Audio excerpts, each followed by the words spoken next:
Sometimes the loneliest journey a person takes is the one where they believe they've become a burden to the world.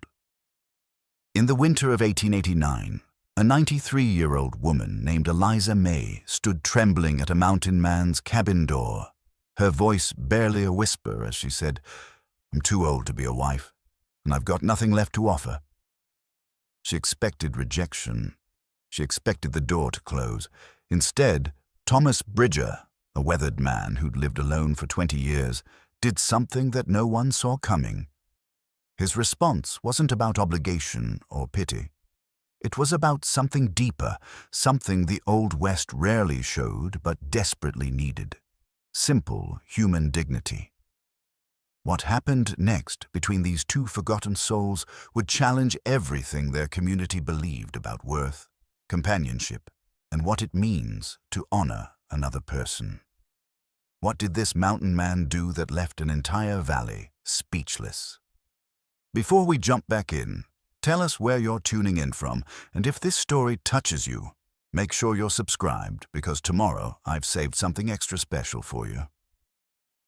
Thomas Bridger had built his cabin with his own two hands in the autumn of 1869, when his back was still strong and his heart was still capable of hope. The structure sat in a small clearing halfway up the eastern slope of what the locals called Sentinel Peak, positioned just right so the morning sun would warm the front porch while the afternoon shade from the towering pines kept the interior cool during summer months.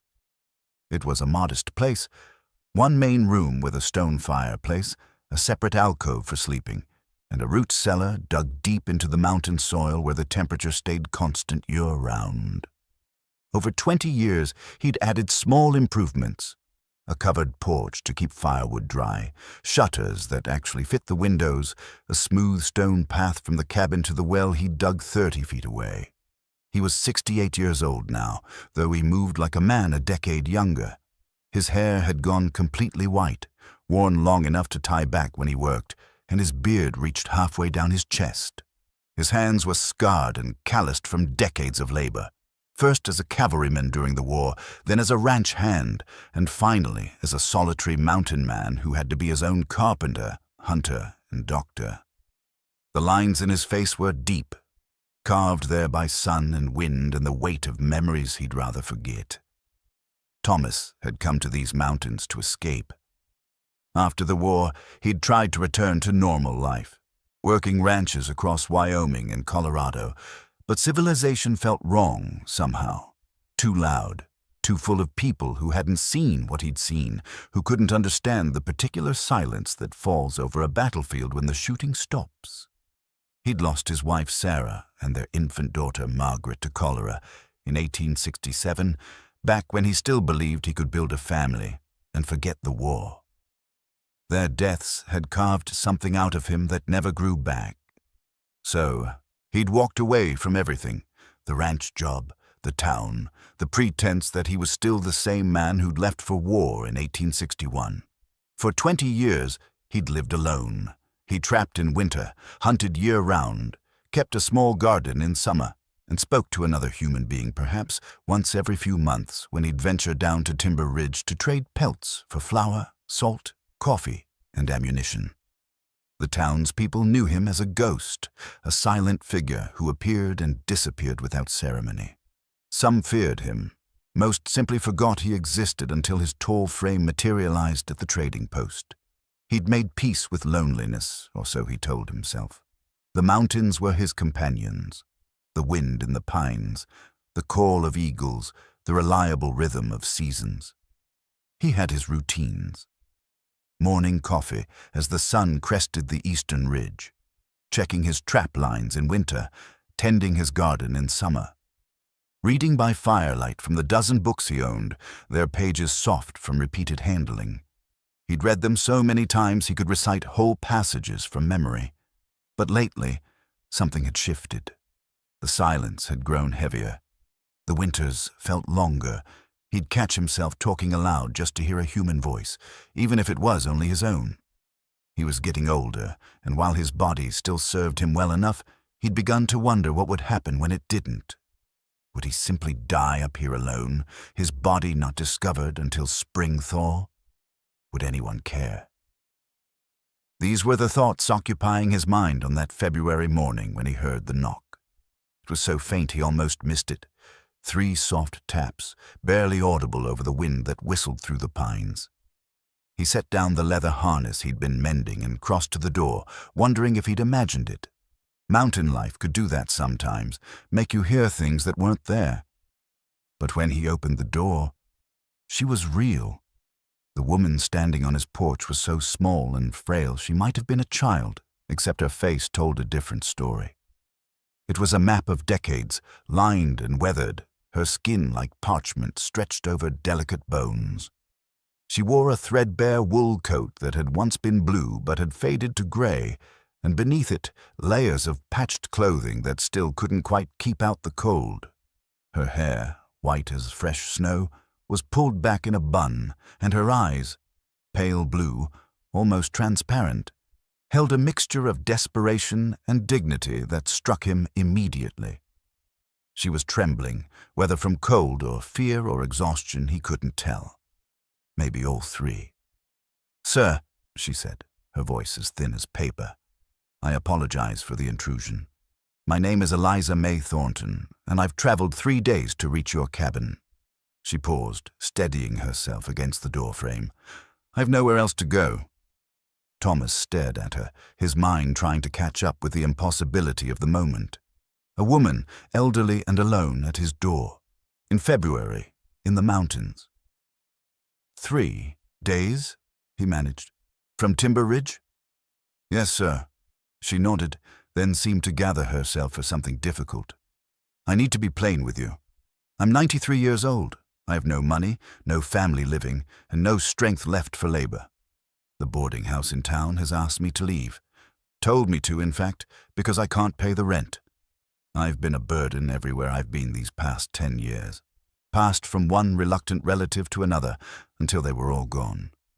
I heard tell of a man living alone in these mountains, and I thought perhaps—" She stopped, swallowed hard. "I thought perhaps you might allow me to stay, just until spring. I don't eat much. I can sleep anywhere. I won't be any trouble." The wind gusted, and she swayed slightly. Thomas saw her knuckles whiten as she gripped the door frame harder. "Ma'am," he said, and his voice came out rougher than he intended. "You telling me you walked 3 days through snow and ice at 93 years old, on the chance I might not turn you away? I had nowhere else to try." Her eyes met his directly, and he saw something there that pierced him, not pleading, but a quiet acceptance of whatever came next. "I understand if you can't help. Most wouldn't. I'm too old to be a wife, if that's what you're thinking. I've got nothing left to offer any man, but if you could spare a night's shelter, I'll move on come morning. I'll find somewhere." She said it with such dignity, such absence of self-pity, that Thomas felt something crack open inside him. This woman, older than anyone he'd ever known, who'd walked 3 days through winter mountains with nothing but a worn coat and the faint hope that a stranger might show mercy. She was still standing straight, still meeting his eyes, still holding on to her pride even as she asked for help. On her left hand, he noticed, she still wore a thin gold wedding band, the metal worn smooth from decades of wear. It caught the weak winter sunlight for just a moment.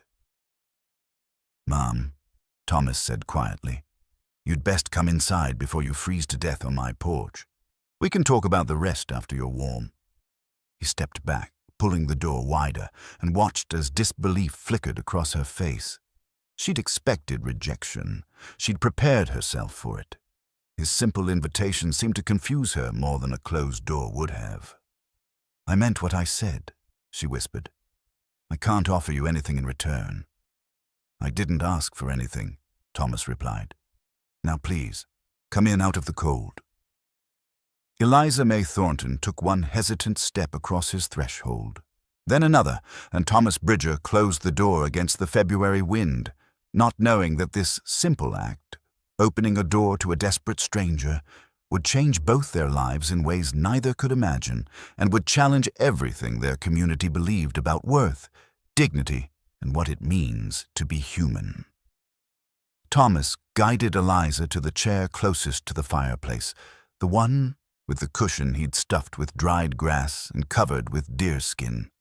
She sank into it with a small sound of relief, her body seeming to fold in on itself. He busied himself stoking the fire and putting a kettle on for tea, giving her time to catch her breath and warm herself. The cabin filled with the familiar sounds of domesticity, the crackle of burning wood, the soft whistle of heating water, the scrape of tin cups on the wooden shelf. "When did you last eat?"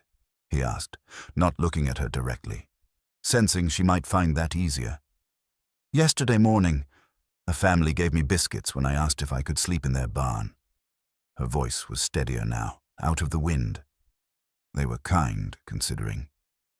Thomas pulled down his last loaf of bread and cut several thick slices, spreading them with butter from his cold box. He added dried venison and a precious apple from his winter stores. When he handed her the plate, her hands shook slightly as she took it. "Thank you," she whispered. "I'll pay you back somehow." "Eat," he said simply, and turned back to the tea.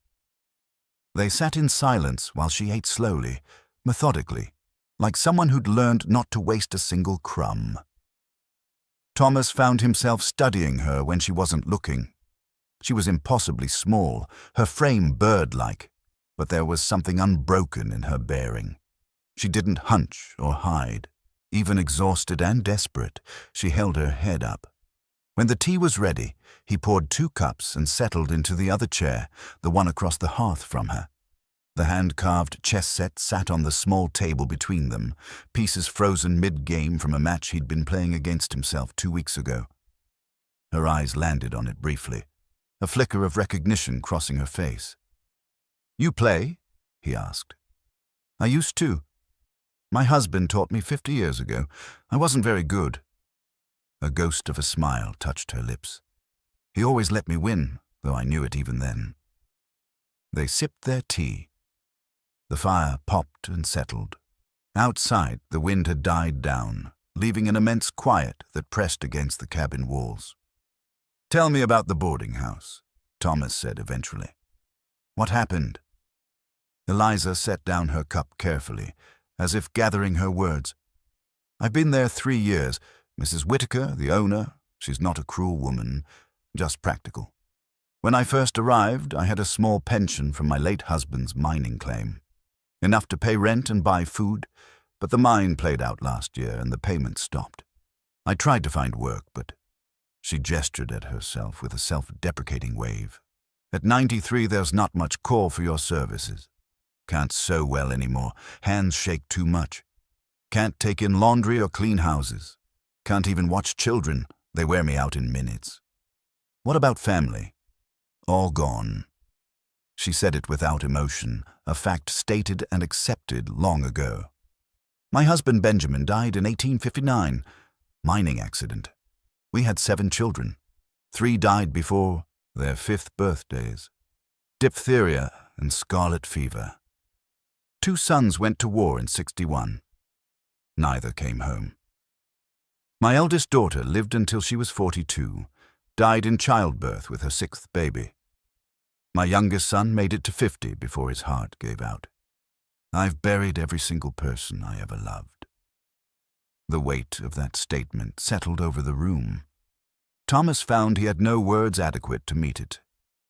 "I lived with my daughter's family for a while," Eliza continued, staring into her tea. "But her husband remarried after she died, and his new wife didn't want an old woman underfoot. Then I stayed with my son's widow, but she passed 2 years back. Her children scattered. One went to California, another to Chicago. They sent me to Timber Ridge with enough money for 6 months' rent and a letter explaining my circumstances. That was 3 years ago." She looked up at him. "I've been stretching that money as far as it would go, eating less each month, but eventually it ran out. Mrs. Whitaker asked me to leave 2 weeks ago, gave me until the end of February. So you came here. I heard about you in town. People talk. They said there was a mountain man who lived alone, who came down for supplies a few times a year. I thought..." She hesitated, then pushed forward. I thought maybe a man alone might not mind company, even useless company. I thought I could cook or clean in exchange for a corner to sleep in. But I can see now you don't need those things. You've managed just fine on your own." Her shoulders sagged slightly. It was foolish, walking all this way on hope alone. Thomas set his cup down with deliberate care. "Ma'am, may I call you Eliza?" "Of course." "Eliza, I'm going to say something, and I want you to hear me plain. I'm not asking you to earn your keep. I'm not asking you to be useful. I'm not asking for anything at all." He leaned forward, his elbows on his knees, his eyes steady on hers. "I'm offering you a place to stay. Not just tonight, not just until spring. A place to stay as long as you want it. You'd have the alcove there for your room, privacy when you need it. You'd share my meals. You'd have warmth and shelter. And in return, all I ask is that you accept it." She stared at him as if he'd spoken in a foreign language. "I don't understand. Why would you do that?" "Because you need it," Thomas said simply. "And because I have it to give. It's as straightforward as that." "But," she struggled with the words, "I told you, I'm too old to be a wife. I can't offer you—" "I'm not asking for a wife," he interrupted gently. "I buried my wife 42 years ago. I made my peace with being alone, or thought I had, but lately I've come to realize that being alone and being lonely are two different things. And maybe I've been the second one without admitting it. You'd be company, Eliza. Another human being to share meals with. Someone to talk to. That's all. Two old people who've outlived everyone they loved, keeping each other company in the time we have left. There's no shame in that." Tears spilled over her weathered cheeks, cutting tracks through the road dust that still clung to her face. "I've been told I was a burden for so long," she whispered. "I started to believe it, started to think that's all I was. You're not a burden to me. You don't know me. I know you walked 3 days through winter mountains rather than give up. I know you're sitting here trying to figure out how to earn something I'm offering freely. I know you've survived 93 years in a world that's hard on everyone and especially hard on women." He paused. "That tells me enough." Eliza pressed her hands to her face, her thin shoulders shaking with silent sobs. Thomas waited, letting her cry, understanding that sometimes tears were the only possible response to unexpected kindness. He'd cried himself, alone in this cabin, when the weight of loneliness became too much to carry, silently. When she finally looked up, her eyes were red but clearer somehow, as if the tears had washed away more than just dust. "I don't know what to say." "Say yes, if you're willing. Say you'll stay." She took a shaky breath. "Yes, thank you. Yes." Thomas nodded, feeling something loosen in his chest that he hadn't known was tight. "Good. Then that's settled. You'll rest today. You're exhausted. Tomorrow we'll figure out the practical details. But for now, you're home, Eliza. You're home." The word hung in the air between them. Home. Such a small word, but it carried the weight of everything she'd lost and everything he'd given up on finding again. In that moment, neither of them fully understood what they'd agreed to, what it would cost them, or what they'd gain. They only knew that two lonely people had found each other in the vast wilderness, and something had shifted in both their lives that could never be shifted back. Later, after he'd shown her the alcove and given her clean blankets and a pillow stuffed with pine needles after she'd fallen into an exhausted sleep almost immediately, Thomas sat by the fire with a cup of cooling coffee and stared into the flames. He'd acted on instinct, on a feeling he couldn't quite name. It wasn't charity. He'd never cared much for that word. It was something else. Recognition, maybe. He'd seen himself in her eyes, the particular loneliness of being the last one left. On the mantel above the fire sat a daguerreotype in a simple wooden frame. Sarah and baby Margaret, taken a week before they died. He'd looked at that photograph every day for 42 years, a ritual of remembrance and regret. Now he stood and took it down, holding it carefully in both hands. Sarah's serious face stared back at him, young and full of life she didn't get to live. "I think you'd approve," he said softly to the image. "I think you'd tell me it's about time I let someone else through that door." He placed the photograph back on the mantel. But this time he didn't feel the usual sharp stab of loss. Instead, he felt something he hadn't experienced in decades, the faint, unfamiliar stirring of purpose. He wasn't just surviving anymore. He was providing shelter. He was needed, even if Eliza didn't want to need anyone. And that, he was beginning to realize, might be the most meaningful thing he'd done since he'd walked away from the world 20 years ago. 2 months passed, and the rhythm of life in the cabin settled into something neither Thomas nor Eliza had experienced in decades: contentment. The spring thaw began in earnest, filling the creek with rushing water and bringing the first green shoots up through the softening earth. The world was waking up, and in a way, so were they. Eliza's health improved noticeably with regular meals and proper shelter. The hollow look left her cheeks, and though she would never be robust, she moved with more energy and confidence. Her hands still shook when she sewed or wrote, but the trembling seemed less pronounced, as if her body had decided it could afford to relax a little. More significantly, something had returned to her eyes, a spark that Thomas suspected had been missing for years. She laughed more easily now, made small jokes, expressed opinions on everything from the weather to the best way to cook venison. She was coming back to herself, becoming a person again instead of just an old woman waiting to die. One evening, as they sat by the fire after supper, Thomas pulled down a book from his shelf, a collection of essays he'd read so many times the pages were soft as cloth. "Have you ever considered writing down your stories?" he asked. "The things you've lived through, the people you've known." Eliza looked up from the quilt square she'd been studying, that precious scrap of fabric from her past. "Write them down. Whatever for?" "For the same reason anyone writes anything down, so it isn't forgotten." Thomas set the book aside. "You've lived 93 years, Eliza.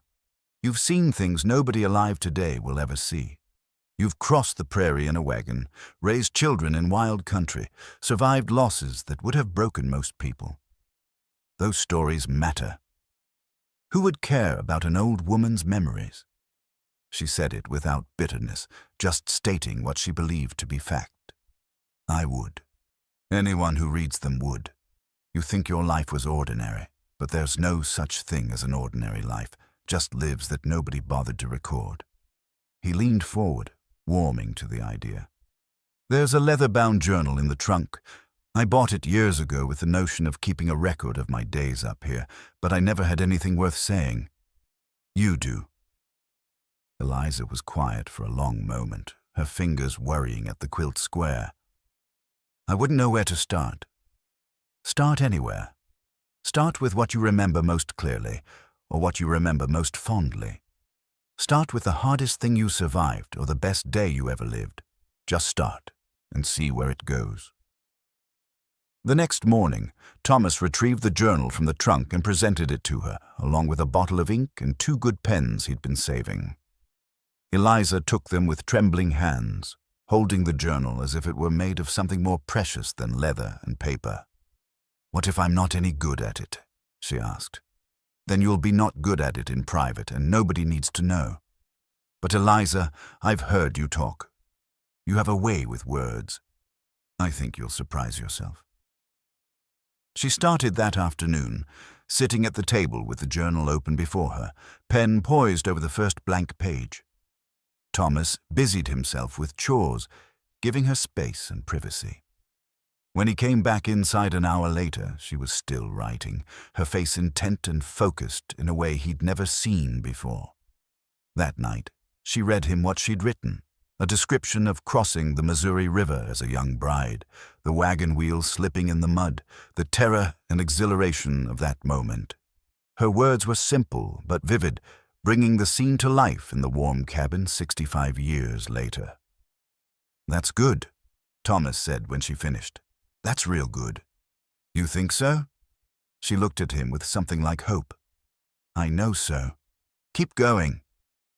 Writing became part of their evening routine. While Thomas read from his small library of books or carved small pieces from scrap wood, Eliza wrote. Sometimes she'd share what she'd written. Other times she'd keep it private. But every day the journal filled with more of her life. Her memories taking shape on the page, becoming permanent and real in a way they'd never been before. For the first time in years, Eliza felt a sense of purpose beyond mere survival. She was creating something, leaving something behind. Her life wasn't just a series of losses and disappointments to be endured and then forgotten. It was a story worth telling. They developed other routines too. Their chess games became a nightly ritual, each of them winning about half the time, the competition good-natured but genuine. Thomas taught her to identify the calls of different birds, and she shared half-forgotten recipes from her childhood, meals they made together with varying degrees of success. They talked about everything: politics, religion, the nature of the universe, what happened after death. No topic was off-limits, and they disagreed as often as they agreed, but always with respect. One afternoon, Thomas brought out a tin box he kept on the top shelf, one Eliza had noticed but never asked about. He opened it carefully and pulled out 3 photographs. One of a woman holding an infant, another of the same woman alone, and a third of a soldier in uniform who looked like a younger, less weathered version of Thomas. "My wife Sarah and our daughter Margaret," he said quietly, showing Eliza the first photograph. "This was taken a week before they died. And this..." He held up the soldier's portrait. "This is who I was before the war, before I learned what men are capable of doing to each other." Eliza studied the photographs with careful attention. "You've carried these for 42 years. Every place I've been, they're all I have left of who I was." "You're still that man," Eliza said gently, "the one who loved his family. You've just been alone with your grief for so long you forgot." Thomas felt his throat tighten. "I thought if I came up here, if I got far enough away from everything, the grief would lose its edge." It did, eventually. "But I lost something else too. The memory of what it felt like to care about someone, to have someone care about me." Eliza reached out and placed her weathered hand over his. "You're remembering now?" He nodded, not trusting himself to speak. They sat like that for a long moment, 2 old people holding hands in the mountain silence, connected by the shared understanding of loss and the unexpected grace of finding companionship when they'd both given up hoping for it. But even as their life together deepened and grew richer, the world outside their cabin door was not content to leave them in peace. Mrs. Polk's visit had been just the beginning. Word of their arrangement had spread throughout Timber Ridge and beyond, and opinions were sharply divided. Some saw it as scandalous, an affront to propriety. Others saw it as a practical arrangement between 2 old people. A very few, saw it for what it was, a quiet act of human dignity in a hard world. Thomas heard the gossip whenever he went to town for supplies. Some people wouldn't meet his eyes. Others made pointed comments about morality and proper Christian behavior. He ignored them all, buying what he needed and leaving without engaging. Let them talk. He'd stopped living for other people's approval 20 years ago. But he couldn't ignore the letter that arrived one afternoon, delivered by a young man from town who'd ridden up specifically to hand it over. The envelope was expensive, the handwriting precise, and Thomas knew before he opened it that it was from Samuel. He read it twice, his jaw tightening with each word. Samuel had made good on his threat. He'd filed a legal challenge to Thomas's competency, claiming that his uncle was being manipulated by an opportunistic woman and was no longer capable of making sound decisions about his property. The letter demanded that Thomas submit to a medical examination and questioning by town officials. If he refused, Samuel would pursue legal guardianship. Eliza saw his expression when he looked up from the letter. "What is it?" "Samuel." Thomas handed her the letter, watching her face darken as she read. He's trying to have me declared incompetent. Because of me. Because he wants the land and doesn't care how he gets it. Thomas stood and walked to the window, staring out at the mountains he'd called home for 2 decades. He's filed with the territorial court. They'll send a delegation, a doctor, probably the mayor, maybe even a judge. They'll interview us, examine me, determine if I'm of sound mind. Eliza set the letter down carefully, as if it might burn her fingers. Thomas, I should leave.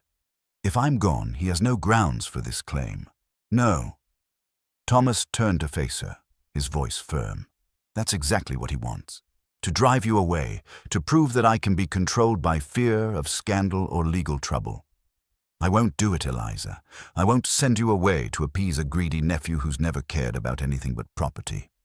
But if they declare you incompetent, then we'll deal with it. He came back to the table and sat across from her. I'm not incompetent. I'm not senile. I'm not being manipulated.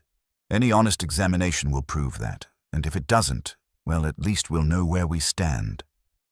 Eliza's eyes filled with tears. I never meant to cause you this much trouble.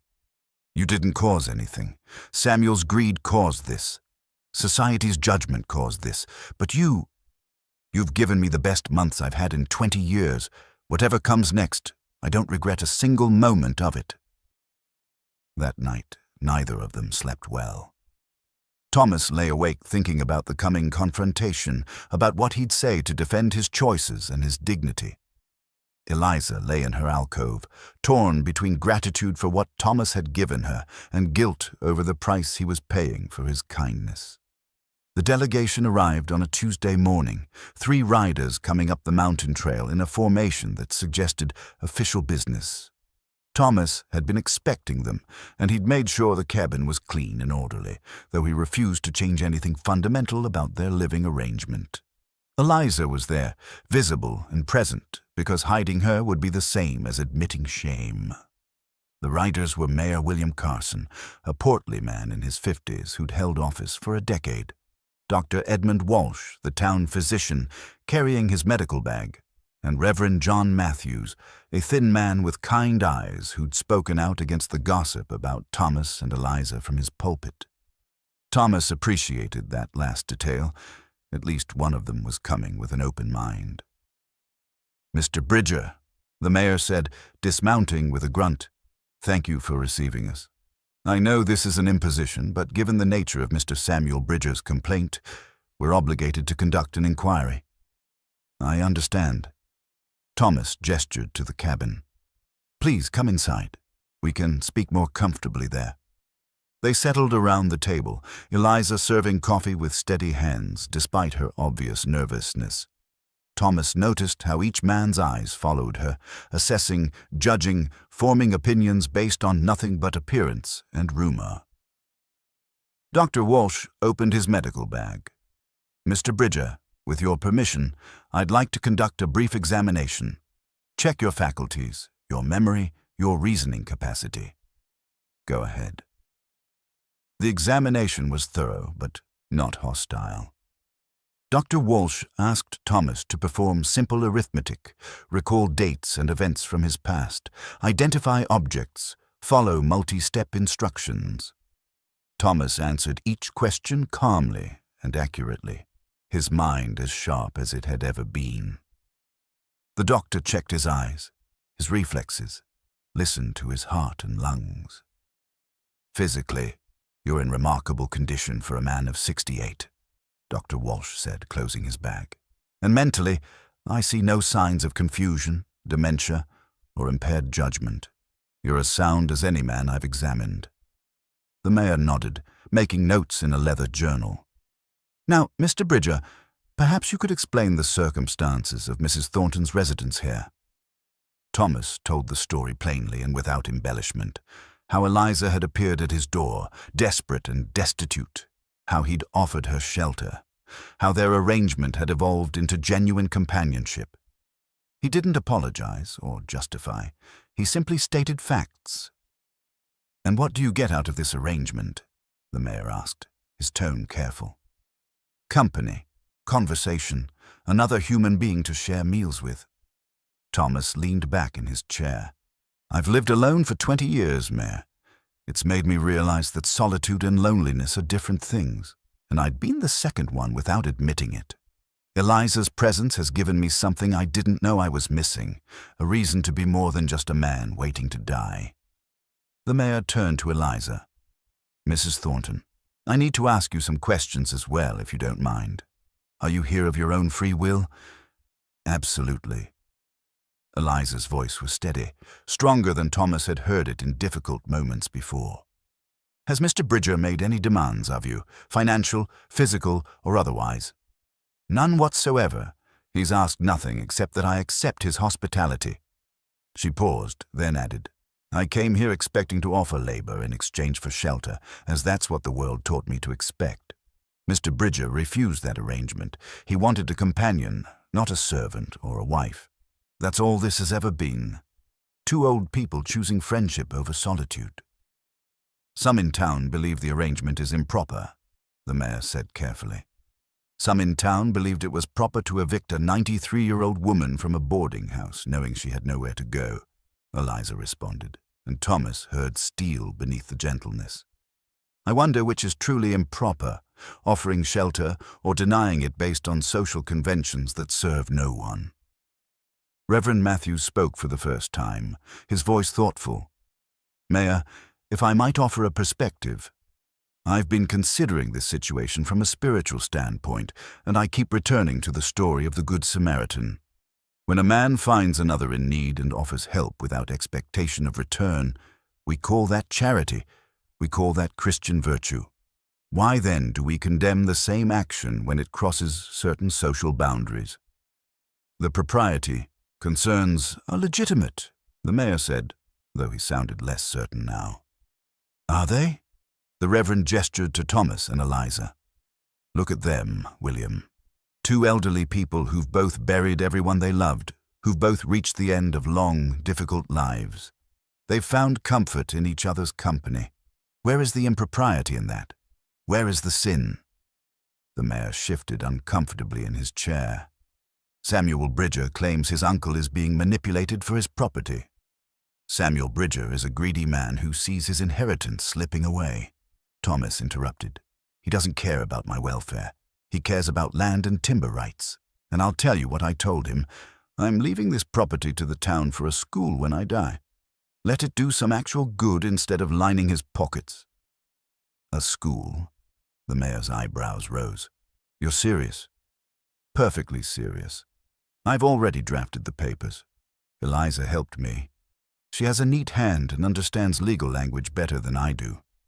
He gestured to the documents stacked on the shelf.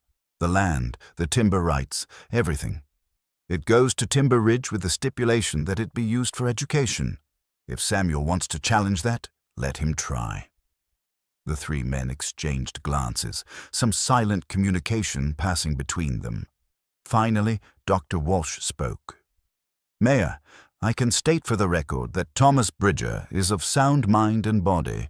There is no medical basis for a competency challenge. And I can state, Reverend Matthews added, that I see nothing morally objectionable in this arrangement. If anything, it's an example of Christian charity that the rest of us should learn from. The mayor sighed, closing his journal. Then I'll report back to the territorial court that we find no grounds for Samuel Bridger's complaint.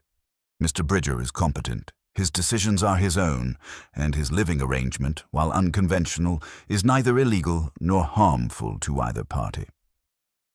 Relief washed over Thomas like a wave, though he kept his expression neutral. Thank you. However, the mayor continued, I should warn you, Samuel won't be satisfied with this outcome. He may pursue other legal avenues. Let him. I'm not changing my life to suit his greed. As the delegation prepared to leave, Dr. Walsh pulled Thomas aside. I examined Mrs. Thornton briefly while you were showing the Reverend your property deed. She's frail, Thomas.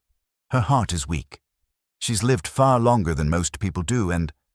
He paused, choosing his words carefully. However much time she has left, I doubt it's years. Maybe months, maybe a bit more if she's fortunate. Thomas felt his chest tighten, but he nodded. I appreciate you telling me. She knows. I could see it in her eyes. She knows her time is short. That's why this matters so much to her, why your kindness has meant what it has. You've given her something precious at the end. Dignity and companionship. That's worth more than all the property in Colorado. After they left, Thomas and Eliza sat together on the porch, watching the riders disappear down the trail. Neither spoke for a long time. There was too much to say, and too little that needed saying. They'd survived the Inquisition. They'd proven their arrangement was legitimate, and their minds were sound. But the doctor's words hung in the air between them, unspoken but understood. Finally, Eliza broke the silence. This is the freest I've felt in my entire life, she said softly. However long I have left, I'm grateful to be spending it here with you. Thomas reached over and took her hand, those two weathered hands clasping together on the rough wood of the porch railing. The time we have is all anyone gets, he said, and I'm grateful too. They sat like that until the sun began to set. Two old people who'd found each other at the end of their respective journeys, holding on to the simple miracle of not being alone. 3 weeks of peace followed the delegation's visit. Thomas began to believe that perhaps Samuel had accepted defeat and moved on. It was a foolish hope, and it died on a Thursday afternoon when Samuel returned with a lawyer and a man Thomas had never seen before. The stranger was Chinese, perhaps 40 years old, dressed in clothes that spoke of prosperity, a good wool suit, polished boots, a pocket watch on a gold chain. He carried himself with quiet confidence, and his eyes held an intelligence that missed nothing. Thomas felt an immediate unease, though he couldn't say why. Uncle Thomas, Samuel said, and there was triumph in his voice. I'd like you to meet Mr. James Chen. He's a businessman from San Francisco, and he has some very interesting information about your property claim. Thomas's stomach dropped. The name Chen hit him like a physical blow, bringing memories rushing back. Memories he'd tried to bury for 40 years. Robert Chen, his partner, the man he'd thought dead. Perhaps we should speak inside, the lawyer said, a thin man with wire spectacles and a briefcase full of papers. They gathered around the table, the space suddenly too small and too crowded. Eliza stood near the fireplace, her face pale with worry. Thomas forced himself to breathe slowly, to stay calm, though his heart was hammering. The lawyer opened his briefcase and pulled out a sheaf of documents. Mr. Bridger, according to Territorial Land Office records from 1849, this property was homesteaded under a joint claim filed by you and one Robert Chen. Is that correct? Yes. Thomas's voice came out rough. Robert was my partner. We worked the claim together for 5 years. And what happened to Mr. Chen? He disappeared in the winter of 1854. I assumed he died. There was an avalanche that season. Several men were killed. I searched for him but found no body. After 2 years, I filed papers claiming the land as sole owner, as was legal when a partner was presumed dead. Except Robert Chen wasn't dead, Samuel said, leaning forward. He fled the territory after anti-Chinese violence drove him out. He went to California, changed his name slightly to avoid detection, and built a successful life. He died 3 years ago, but not before telling his family about the land he'd been forced to abandon, and the partner who'd worked it with him. James Chen spoke for the first time, his English perfect and unaccented. My grandfather spoke of you often, Mr. Bridger. He called you his brother. He said you were the one white man in the territory who treated him as an equal, who defended him against those who wanted to drive all Chinese workers away. Thomas felt tears sting his eyes. Robert, your grandfather, he was the best man I ever knew. When he disappeared, I thought I'd lost another person I cared about. I grieved for him. I believe you, James said quietly. But the legal facts remain. My grandfather never relinquished his claim to this land. He was driven away by violence and threats, not by choice. Under territorial law, his claim, and therefore his family's claim, is still valid. The lawyer spread several documents across the table. This is a copy of the original joint filing. This is the deed Robert Chen carried with him to California. And this, he pointed to a third document. This is a letter of intent from Samuel Bridger to purchase James Chen's half of the property claim for a substantial sum. Understanding crashed over Thomas like a cold wave. You found Robert's grandson and convinced him that I'd cheated his grandfather. You're planning to buy his half of the claim, then force me out of my own home. Not exactly, Samuel said smoothly. We're offering you a choice. Sign over the property to me willingly, and I'll pay you a fair price. You can retire to town, live comfortably for your remaining years, or fight this in court, spend years in legal battles, and likely lose anyway. The joint claim is valid. James has every right to his grandfather's share. Thomas turned to James Chen.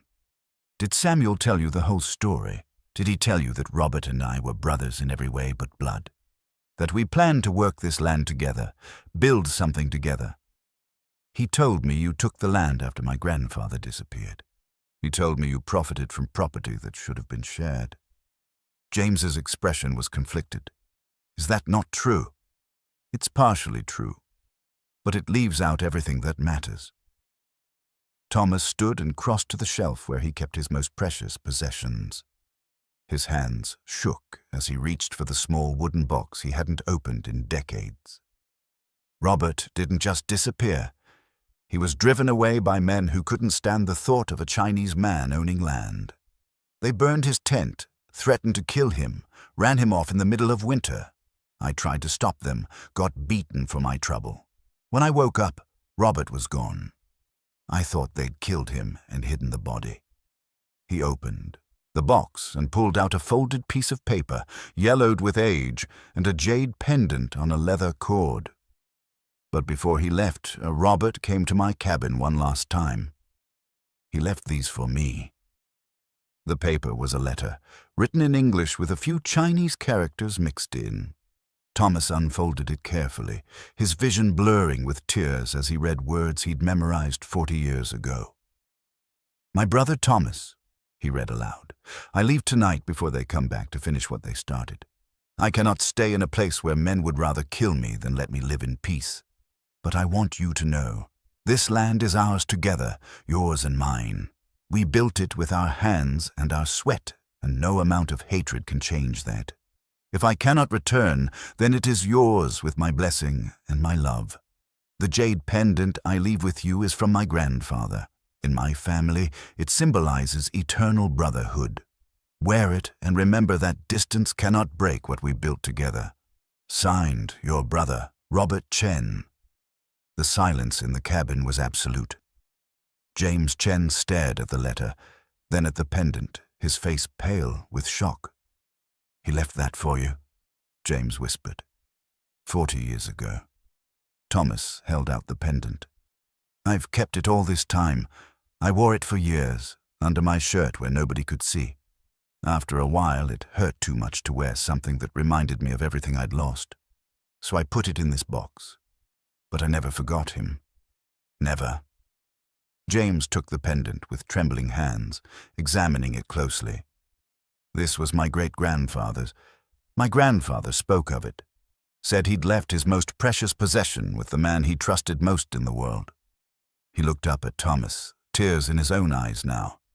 Samuel told me you'd taken advantage of my grandfather's absence. He said you'd stolen the land and prospered while my grandfather died poor in California. Robert died poor? Thomas's voice broke. I didn't know. I hoped. I prayed he'd found a good life somewhere. If I'd known where he was, I would have sent him money, shared everything I had. He didn't die poor, James corrected quietly. He built a successful merchant business in San Francisco, but Samuel told me that story to make me angry, to make me want revenge. He manipulated me, used my family's history to serve his own greed. Samuel's face flushed red. This doesn't change the legal facts. The joint claim is worth nothing if my grandfather willingly relinquished it. James interrupted, his voice hardening as he turned to face Samuel. This letter is clear. He gave his share to Thomas Bridger. He wanted his partner, his brother, to have the land. That's not a legal document, the lawyer protested. It wouldn't hold up in court. Then we won't go to court, James said firmly. He turned back to Thomas, and there was something like wonder in his expression. Mr. Bridger, my grandfather spoke of you until the day he died. He said you were the only man in the gold camps who defended Chinese workers, who stood up to the mobs. He said you saved his life twice, once from a mine collapse and once from men who would have murdered him. He called you his brother, and that word meant everything to him. He saved my life too, Thomas said roughly, more than once. And he taught me things I needed to learn, patience, perspective, how to see past the surface of things. I was a better man for knowing him. James looked at the pendant in his hands, then back at Thomas. I came here believing you'd wronged my family. Instead, I find that you were the family my grandfather chose, the brother he never forgot. He took a deep breath. Mr. Bridger, I'm withdrawing any claim to this property. My grandfather gave it to you, and his wishes should be honored. You can't do that. Samuel was on his feet now, his face twisted with rage. We had a deal. We had a deal based on lies, James said coldly. You told me Thomas Bridger was a thief who'd stolen from my grandfather. You showed me the joint claim and painted a story of betrayal. But this letter, this pendant, these tell a different story. The true story. Samuel turned to his lawyer. Can he do this? Can he just walk away? The lawyer studied the letter carefully. If this is genuine, and it appears to be, it constitutes a voluntary relinquishment of claim. Combined with Mr. Bridger's 40 years of continuous occupation and his good faith assumption of sole ownership, any court would rule in his favor. Pursuing this further would be expensive and futile. No. Samuel's voice was almost a whisper, but it carried the weight of utter defeat. You're all against me, my own uncle, some stranger, all of you. Samuel, Thomas's voice cut through his nephew's despair. This was never about being against you. It was about you being against decency, against compassion, against everything your father tried to teach you about what matters in life. My father died with nothing, Samuel shouted. He worked himself to death and left nothing behind. You had land, valuable land, and you were going to throw it away on a school and an old woman who had nowhere else to go, Eliza said quietly from her place by the fire. She'd been so still during the confrontation that Thomas had almost forgotten she was there. An old woman who reminded your uncle that property isn't worth as much as human connection. That's what frightens you, isn't it, Samuel? Not that you might lose an inheritance, but that you might end up like your uncle, alone for 20 years, with nothing but property to keep you company. Samuel stared at her, and Thomas saw his nephew's face crack, saw the fear beneath the greed. I'm 42 years old, Samuel said, his voice shaking. I've spent my whole adult life building wealth, climbing the social ladder in Denver, and I have no wife, no children, no real friends. Just clients and associates and people who want something from me. I watched my father work himself to death for nothing, and I swore I'd be different. I'd have security. I'd have something that lasted. But you're ending up the same way he did, Thomas said gently. Just with more money and even less happiness. Samuel, it's not too late to change, to find what actually matters. It feels too late. Samuel collapsed back into his chair, his face in his hands. I've burned every bridge. I tried to have you declared incompetent. I lied to James about his grandfather. I've spent months scheming to take your land. How do I come back from that? Thomas looked at Eliza, then at James Chen, then back at his nephew. The same way any of us come back from our mistakes, one honest step at a time. The lawyer left first, recognizing that his services were no longer needed and perhaps uncomfortable with how the situation had unfolded. Samuel sat at the table for a long time in silence, staring at nothing while James Chen and Thomas talked quietly about Robert, sharing memories and filling in 40 years of missing story. James told them about his grandfather's life in California, how Robert had arrived with nothing and built a successful import business, how he'd married a woman from his village and raised 3 children, how he'd always spoken of the mountains and the brother he'd left behind. "He never blamed you," James said. "He understood why you thought he was dead. He knew you'd searched for him, but he couldn't come back, not while the men who'd driven him away were still there, still powerful enough to finish what they'd started." "I would have protected him," Thomas said, "or died trying. He knew that too. That's why he left, to keep you from dying for him." They talked for hours, piecing together parallel lives that should have remained intertwined but had been severed by hatred and violence. Eliza served them coffee and listened, adding quiet observations that helped both men see their shared history more clearly. Finally, as the afternoon light began to fade, Samuel stood up. "I should go. I need to—" He paused, seeming lost.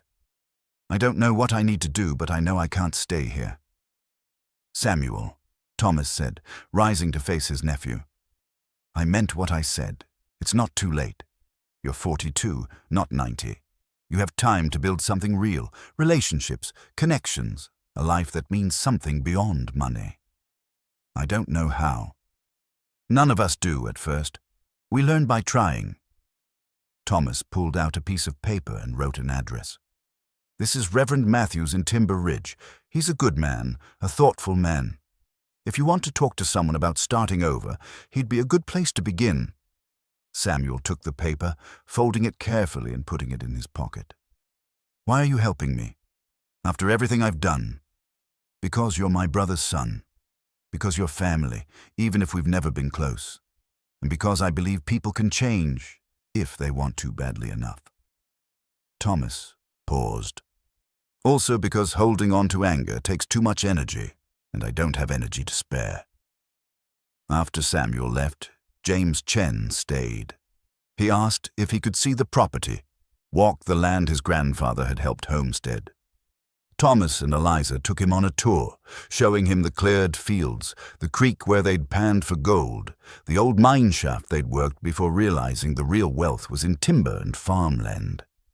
"This is beautiful," James said, standing on a ridge and looking out over the valley below.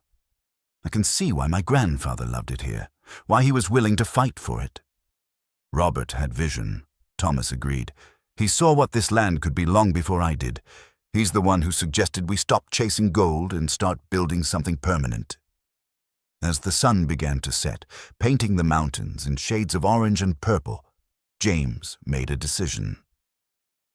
"Mr. Bridger, I want to honor my grandfather's wishes, but I also want to do something meaningful with this unexpected connection. What if—" He paused, working through the idea. "What if we used part of the land for the school you mentioned, but also established a fund to support it?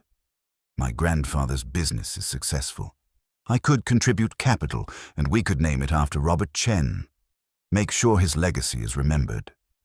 Thomas felt his throat tighten. That would be remarkable. "But James, you don't owe me anything. The land is mine, your grandfather made that clear." "It's not about owing," James interrupted. "It's about building what my grandfather and you started, a place where different people could work together, where heritage didn't matter as much as character. That's what a school could be, a place where children learn that lesson from the start." They talked details as they walked back to the cabin, how much land to designate, how to structure the fund, what the school should teach. By the time they reached the porch, they'd sketched out a plan that honored Robert's memory and served the community.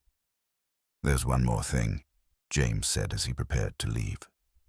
"My grandfather drew maps of this land, marked places where he'd found gold deposits that weren't worth mining at the time but might be valuable now with better technology. Would you let me search for them? If we find anything significant, We could use the profits for the school. Robert kept maps. Thomas was surprised. I never knew. He was meticulous, kept records of everything. James smiled. It's how he built his business.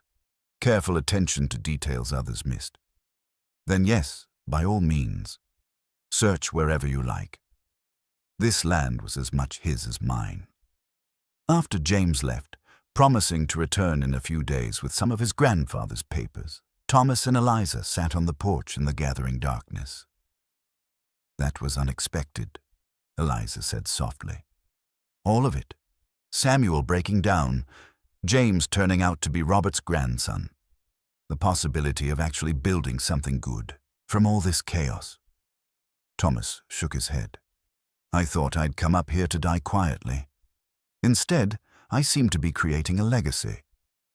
You invited me inside, Eliza reminded him. Everything else followed from that one choice. Best decision I ever made. They sat in comfortable silence, watching stars emerge in the darkening sky. Thomas thought about the turn his life had taken, how a simple act of kindness had spiraled outward, touching lives he'd never expected to touch, connecting past and future in ways he couldn't have imagined. The next morning, James returned with a leather satchel full of papers. He spread them across the table. Maps, sketches, notations in both English and Chinese. Robert Chen had documented everything, including detailed drawings of the land with marks indicating where he'd found traces of gold, silver, and other valuable minerals.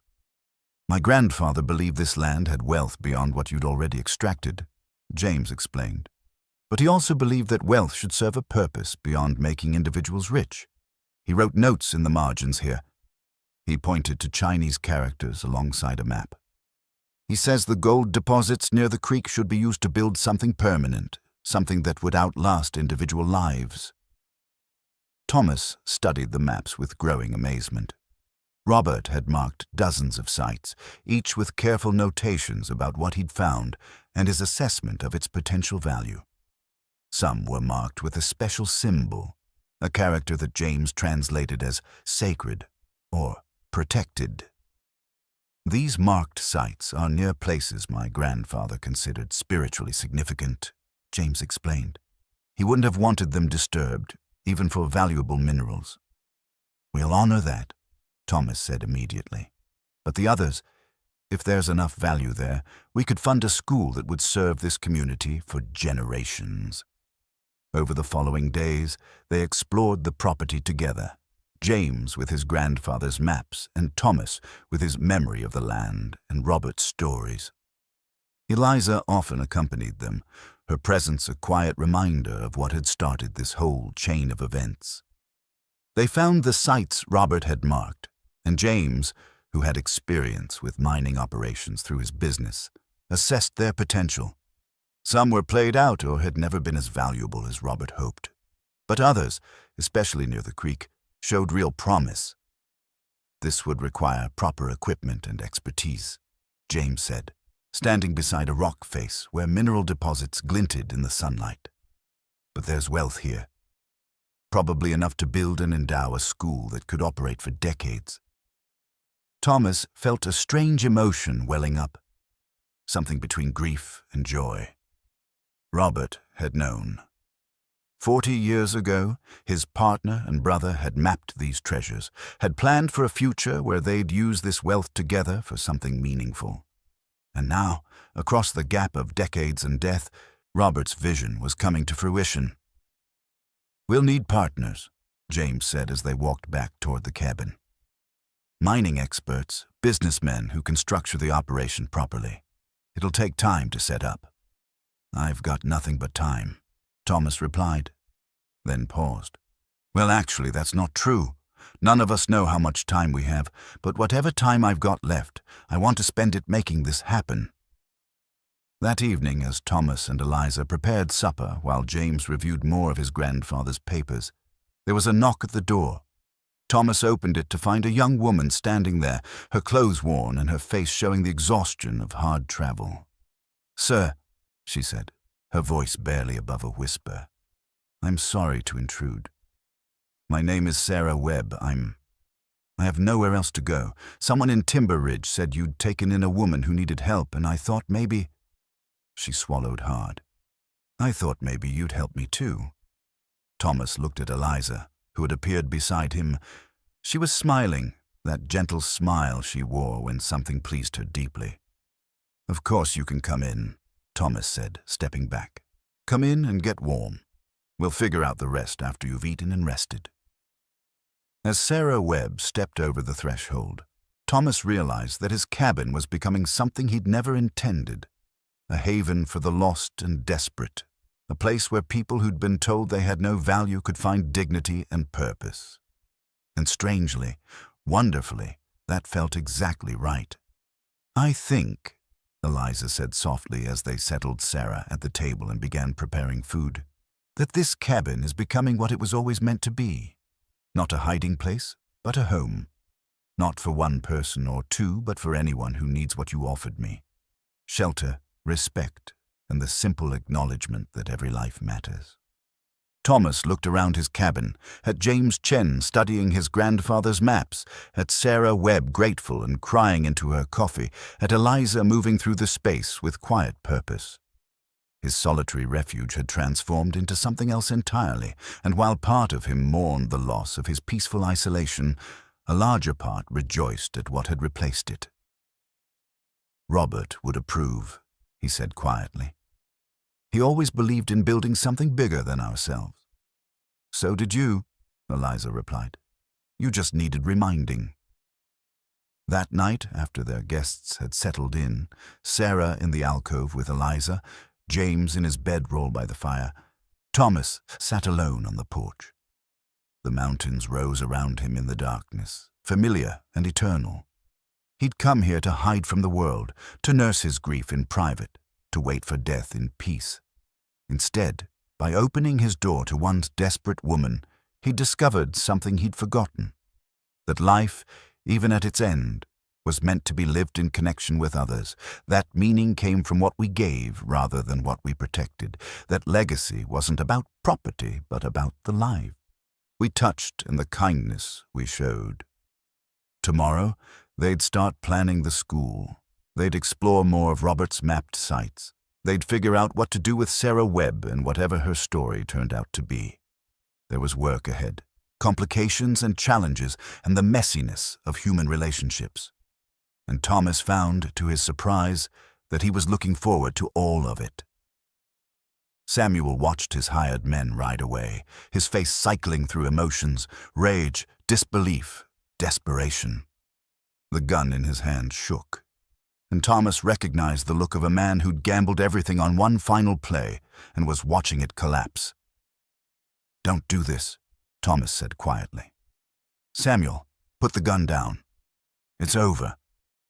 "It's not over," Samuel's voice cracked. "I've invested everything in this. Time, money, my reputation. I promised people I'd deliver on this deal. If I go back to Denver with nothing—" He swallowed hard. "I borrowed money to hire these men, to pay the lawyer. Money I don't have. If I can't deliver the land, I'm ruined." Understanding flooded through Thomas. This wasn't just about greed or inheritance. Samuel had leveraged everything on the assumption he'd get the land, and now he was facing financial catastrophe. "Why didn't you just ask for help?" Thomas asked. "Why all the schemes and manipulation?" "Because asking for help is admitting failure. It's what weak men do, desperate men." Samuel stopped, hearing his own words. "Men like my father, men like you." "Your father wasn't weak," Thomas said firmly.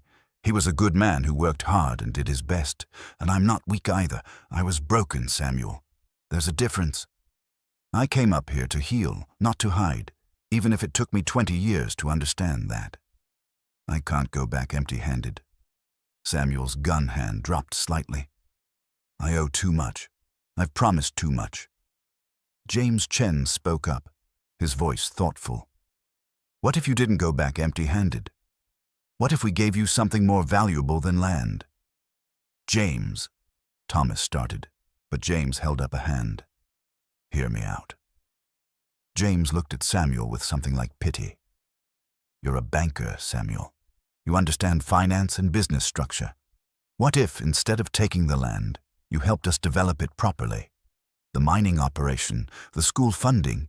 We need someone who understands money and contracts and legal structures. We could pay you fairly for that expertise, help you clear your debts, and you'd be part of something meaningful instead of just chasing inheritance." Samuel stared at him. "You'd trust me after I came here with guns?"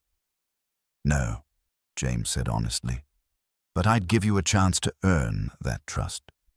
My grandfather believed in second chances. That's why he gave Thomas his blessing even after being driven from the land. I think he'd want me to extend the same grace to you." The two remaining ranch hands exchanged glances. One of them cleared his throat. "Mr. Bridger, this really isn't what we signed up for. We thought we were coming to witness a legal transaction, not stage an armed robbery. We're going to head back now." They rode off, leaving Samuel completely alone. His gun hand dropped to his side, and Thomas watched his nephew's shoulders slump in defeat. The fight had gone out of him, leaving only exhaustion and shame. "I've made such a mess of everything," Samuel said quietly. He looked at the gun in his hand as if surprised to find it there, then carefully holstered it. "I came here threatening violence. Why would any of you help me now?" "Because we've all made messes," Eliza said, emerging from the cabin with Sarah beside her.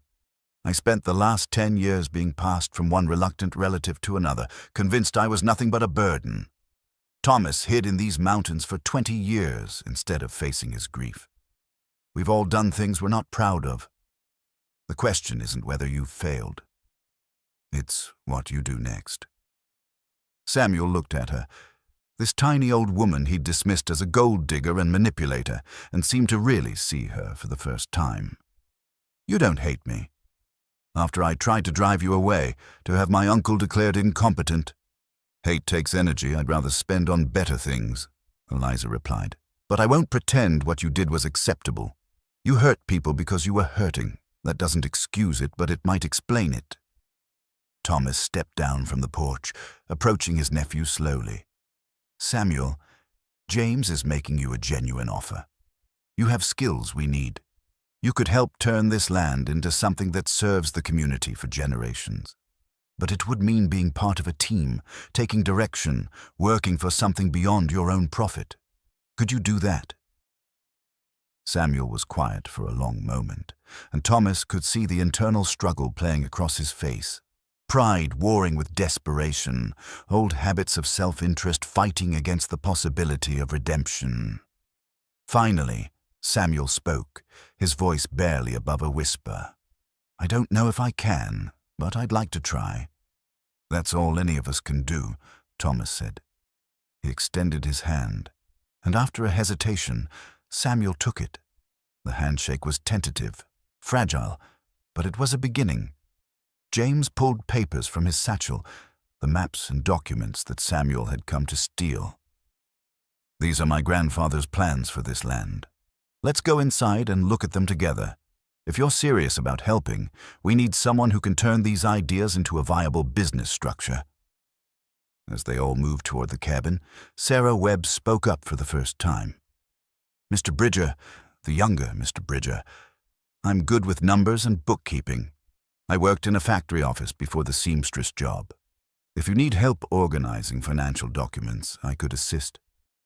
Samuel looked at her with surprise, then at the assembled group, his uncle who should hate him, the Chinese businessman he'd tried to manipulate, the old woman he'd dismissed, and now this young woman offering help despite witnessing his worst behavior. "I don't deserve any of this," he said. "Probably not," Thomas agreed. "But grace isn't about deserving. It's about choosing to help someone become better than they've been. Robert taught me that 40 years ago.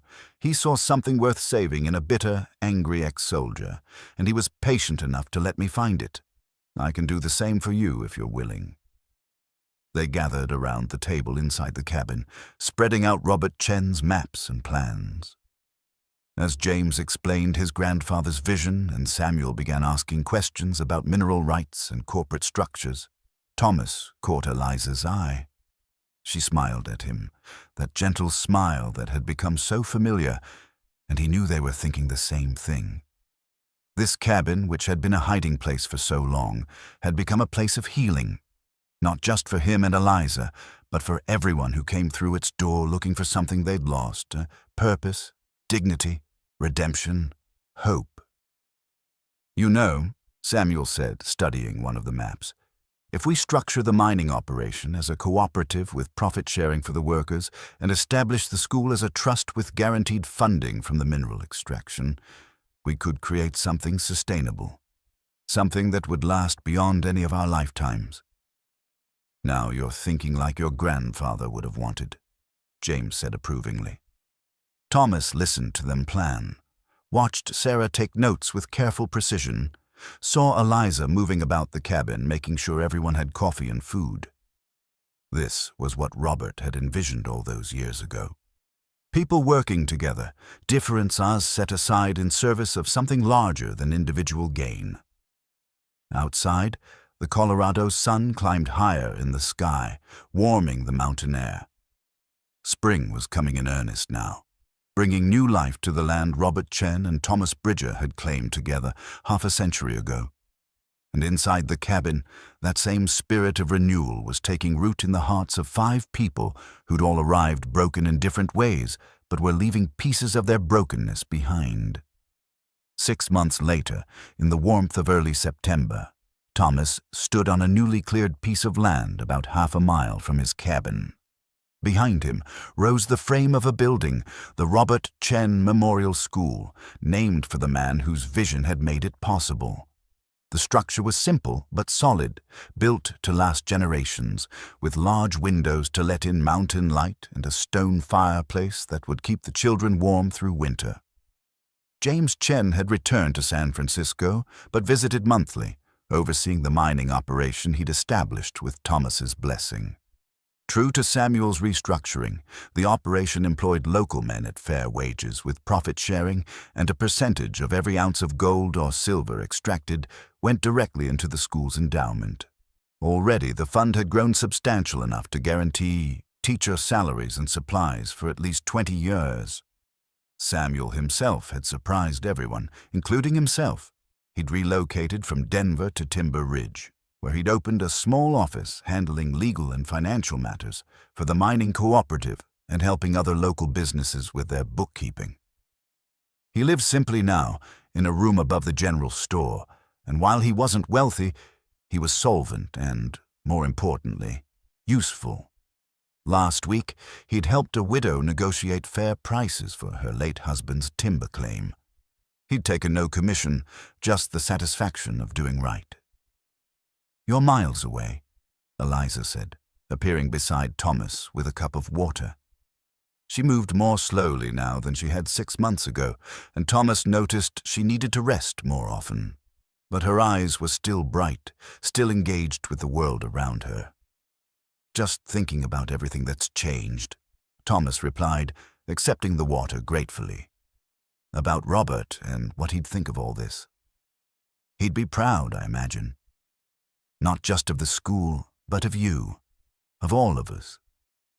Eliza settled onto a nearby bench, one Samuel had built and placed there specifically for her. "We've created something good from difficult circumstances." Sarah Webb emerged from the school building, her arms full of books. James had hired her to be the school's first teacher, and she'd thrown herself into preparing with the fervor of someone who'd found their calling. She'd been studying at night, working through teaching manuals James had sent from San Francisco, and she'd proven to have a natural gift for explaining complex ideas in simple terms. "Mrs. Thornton, could you come look at these primers?" Sarah called. "I want to make sure they're appropriate for different age levels." Eliza rose with some effort, and Thomas automatically offered his arm for support. She took it without hesitation, and they walked together toward the school, moving at the slower pace Eliza's aging body required. Inside, the school smelled of fresh-cut pine and possibility. Desks were arranged in neat rows, a chalkboard hung on the front wall, and shelves waited to be filled with more books. In the corner sat Eliza's completed memoir, bound in leather and displayed prominently, the first book in what would become a library of local histories and memories. "I think these will work perfectly," Eliza said after examining the primers. "You've done wonderful work preparing for this, Sarah." "I just want to do right by the children," Sarah replied. "Some of them will come from families that have never had much education. This might be their only chance." The school was set to open in 2 weeks. Already, families from throughout the region had registered their children. Some would board in town during the week, others would ride in daily, and a few hardy mountain families would send their children down on Monday and collect them on Friday. 23 students, ranging from 6 to 14 years, old, waiting to learn. That evening, as had become their custom, the extended group gathered at Thomas's cabin for supper. Samuel brought fresh bread from town. James, visiting again, contributed dried fruits from California. Sarah arrived with a stew she'd been perfecting, and Thomas and Eliza provided the space and the welcome that had started everything. "I received a letter today," James announced as they ate, "from the Territorial Governor's office. They've heard about our cooperative mining operation and the school funding model. They're interested in using it as a template for other communities." Robert's vision spreading beyond these mountains, Thomas said softly. He'd have liked that. "There's more," James continued. "They want to recognize the school formally. There will be a ceremony when it opens, with territorial officials present.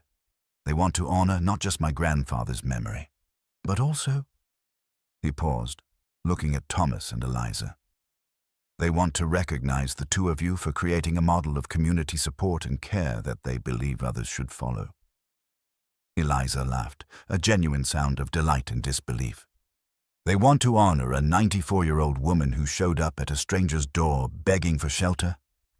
They want to honor a woman who proved that age doesn't diminish worth," James corrected gently, "and a man who proved that compassion can change everything."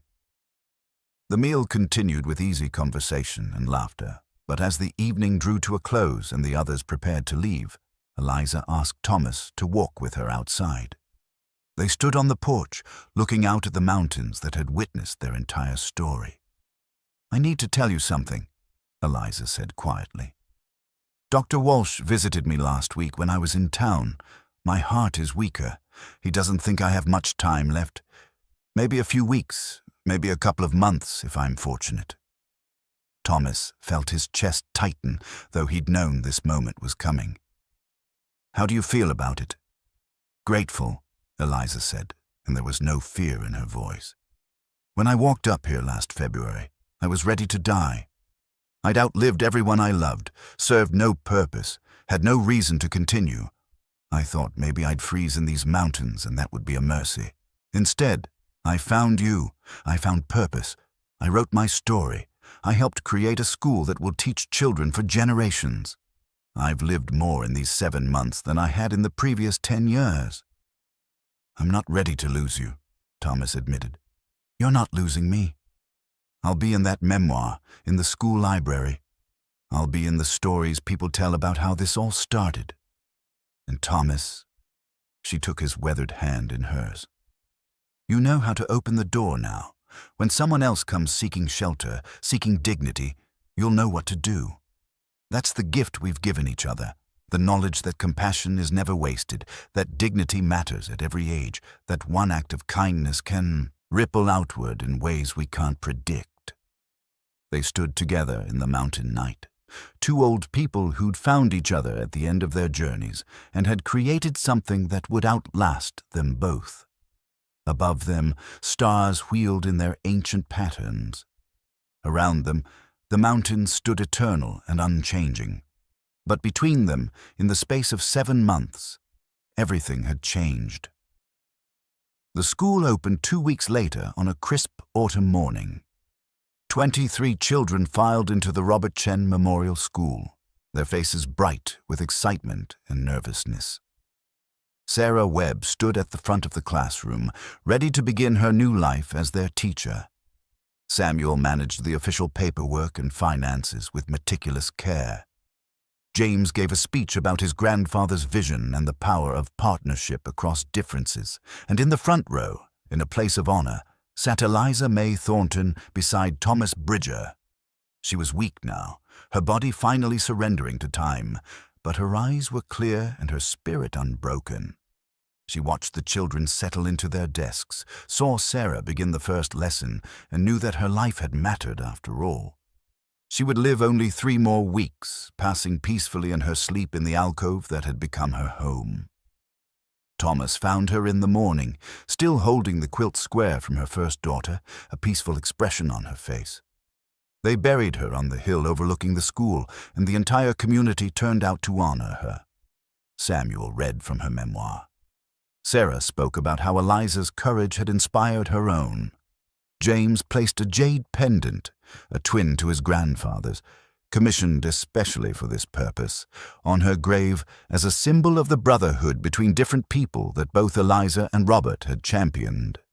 And Thomas stood beside the grave, dry-eyed but grieving, and spoke the only words that mattered. She told me she had nothing left to offer.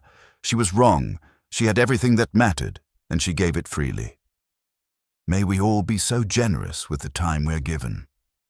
Years later, when Thomas himself passed, quietly in the cabin he'd built with his own hands, they buried him beside Eliza on the hill overlooking the school.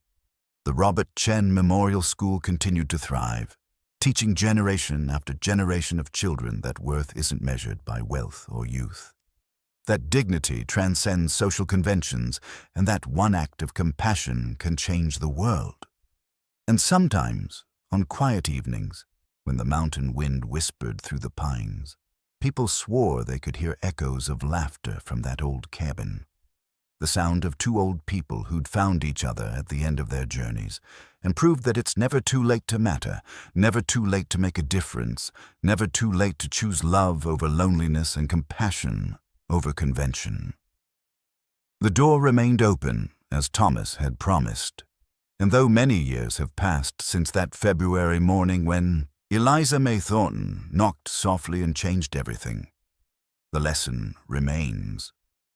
Sometimes the greatest thing we can offer another person is the simple acknowledgement of their worth, the simple act of opening a door and saying, "Yes, you matter, you belong, you're welcome here." That message, carved into a plaque at the school's entrance, continues to greet every student who walks through those doors. In memory of Eliza May Thornton and Thomas Bridger, who proved that dignity, compassion, and human worth matter more than convention. May we honor their legacy by opening doors to those in need, and by recognizing that every life, regardless of age or circumstance, has value beyond measure.